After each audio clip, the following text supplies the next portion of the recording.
Welcome to week 3 of International Finance. This is part 1 of our live chat sessions, and delighted to have you join us for this session. During this week, we are going to explore some really practical concepts: direct foreign investment, multinational capital budgeting, and multinational capital structure. These topics will help us understand how companies expand internationally, how they decide which projects are worth pursuing and which are not, and also how they manage financing across different countries.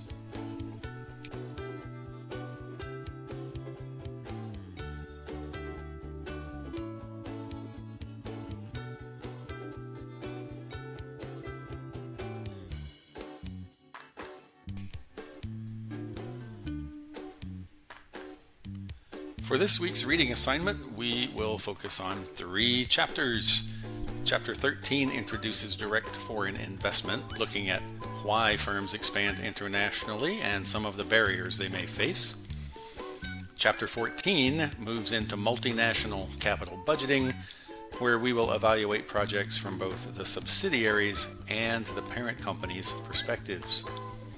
Chapter 17 ties it all together with multinational capital structure, examining how companies use debt, how they measure risk, and how they apply tools such as the capital asset pricing model, otherwise known as CAPM.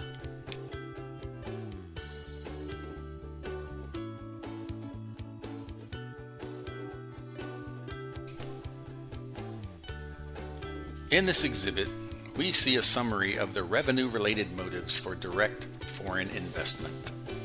Companies might expand abroad to attract new sources of demand, to exploit monopolistic advantages like patents or proprietary technology, to diversify internationally and spread risk, or to react to trade restrictions. For example, if a country places tariffs on imports, a company may decide to set up operations inside that country instead of exporting to it.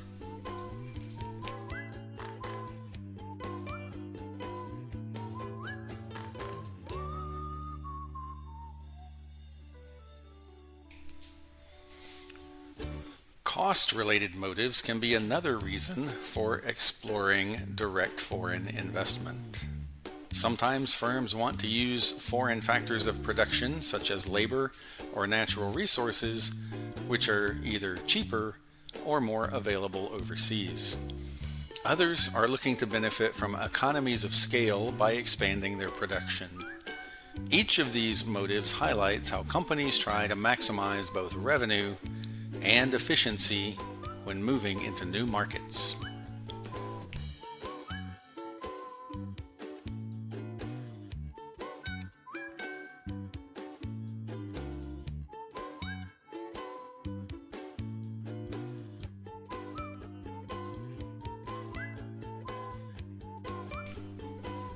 Let's test our knowledge. Which of the following is not a revenue-related motive for direct foreign investment?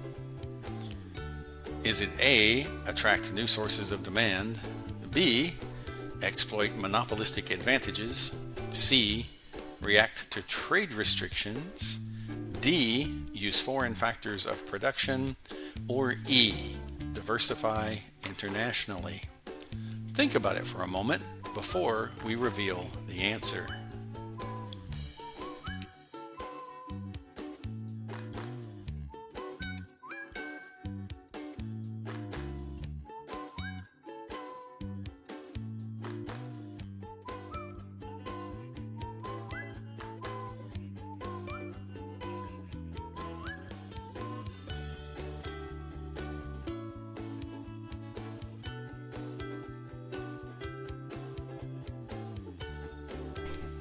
And the answer is D, use foreign factors of production. This is actually a cost-related motive, not a revenue-related motive. Revenue-related motives are focused on bringing in more sales or increasing demand. Using foreign inputs falls onto the cost side of the equation.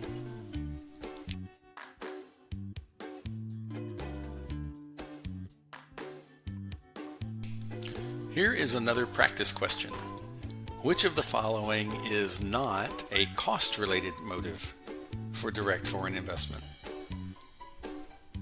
The options are A, fully benefit from economies of scale, B, use foreign factors of production, C, enter markets where superior profits are possible, D, use foreign technology, or E, use foreign materials. Again, take a moment to think about your answer.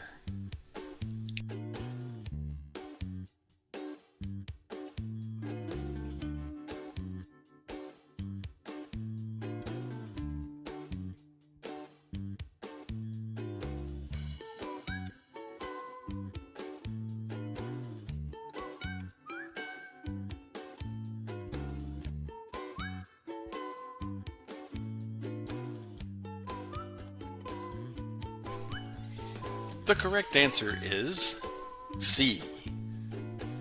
Enter markets where superior profits are possible. Cost-related motives focus on efficiencies like lower labor costs, cheaper materials, or improved technology access.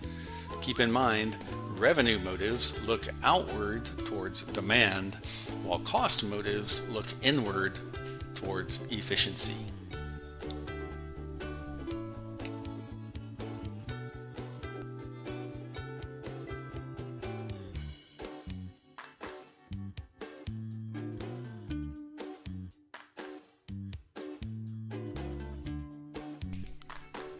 Now let's shift to the topic of subsidiary versus parent perspectives.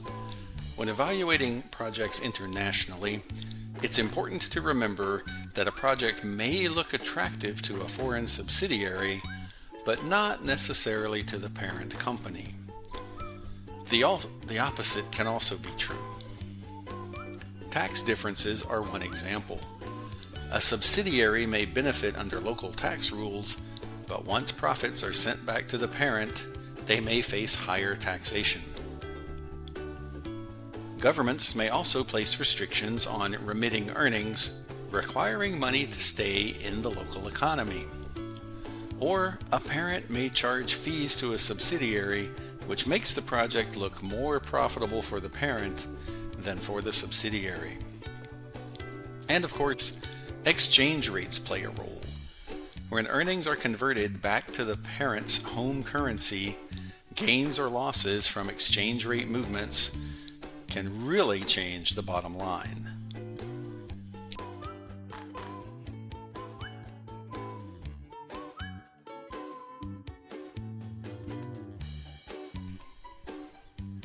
This exhibit illustrates the process of remitting subsidiary earnings to the parent.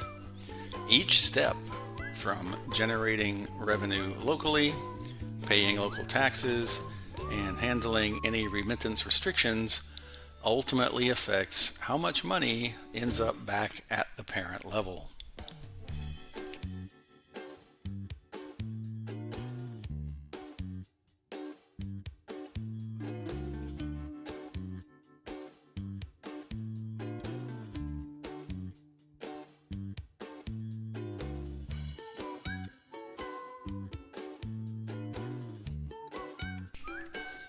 This wraps up part 1 of our week 3 live chat session. Thanks again for engaging with these key concepts: direct foreign investment, capital budgeting, and the challenges of evaluating projects from multiple perspectives. As always, reach out if you have any questions about the concepts from this week's studies.